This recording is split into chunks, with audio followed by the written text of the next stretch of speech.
Old city problems ఏంటి మీరు గమనించినంత వరకు మీరు నోటీస్ చేసింది ఏముంది ఇక్కడ? ఓల్డ్ సిటీ పీపుల్ మైనారిటీస్కి ఎడ్యుకేషన్, అట్లాగే వైద్యం, బీమార్ అయితే ఇబ్బందులకు సంబంధించి కావచ్చు, లేదంటే ఉపాధి, ఎంప్లాయ్మెంట్, ఈ 3 అంశాల్లో ఎట్లాంటి సిచ్యువేషన్ ఉంది ఇక్కడ? చాలా बहुत प्रॉब्लम है। बहुत प्रॉब्लम। ఎందుకంటే जो बच्चे पढ़ते स्कूल फीस के से प्रॉब्लम है।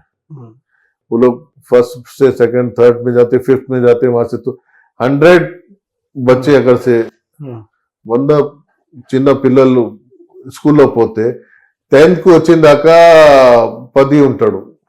100 बच्चे अगर से जमा हुए तो सिर्फ 10th में आए तक 10 बच्चे आए थे, ओनली 10 बच्चे आते बस। बाकी बीच में चले आते। क्यों?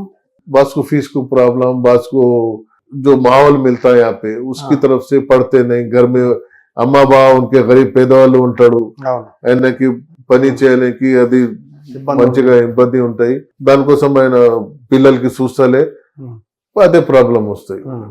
మరి ఇక్కడ ఫెసిలిటీస్ గవర్నమెంట్ స్కూల్స్ అట్లాంటివి లేవా? ఒకవేళ గవర్నమెంట్ స్కూల్ ఉన్నాయి, చాలా ఉన్నాయి। కేసీఆర్ ఉంటాయి, టిమ్రీస్ వచ్చినాయి, చాలా మంచిగా, అవును, అది మంచిగా పని చేస్తున్నాయి। కానీ అక్కడ పిల్లలు అక్కడ ఉండాలి, కానీ ఇక్కడ మా దగ్గర చాలా పిల్లలకి అక్కడ బోర్డింగ్ లో అది అలవాటు లేవు, బోర్డింగ్ లో పెట్టడానికి, అదే చాలా ప్రాబ్లం అవుతున్నాయి। అది పెడితే మంచిగా టిమ్రీస్ లో ఫ్రీలో అన్నం ఉన్నాయి, పండుకునే అన్ని ఉన్నాయి, కానీ జనాలు వెళ్తలేదు।